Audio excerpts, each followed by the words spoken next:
sisi kama timu tumejipanga vizuri kwa ajili ya mchezo unaofuata.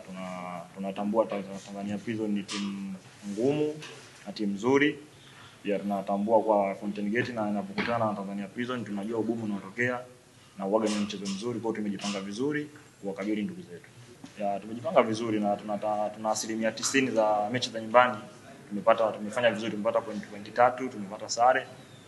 Tumefanya vizuri. Kwa hiyo tuahidi mashabiki wa Babati kwamba katika mchezo wa kesho wao jitokeze wengi, kwa sababu wao tunaamini uwepo wao ndio nguvu yetu sisi ya kupata ushindi katika mchezo wa kesho, na tunaahidi ushindi katika mchezo wa kesho. Ukiangalia takwimu za Fountain Gate anapokutana na Tanzania Prison, waga sio mchezo rahisi. Kwa hiyo Tanzania dakika 90 za kesho ni kwamba sio rahisi, ni nzuri na ni ngumu pia. Kwa hiyo kwa sisi tuhakikishe tu mashabiki wetu kwamba tutapata pointi 3 katika mchezo wa kesho.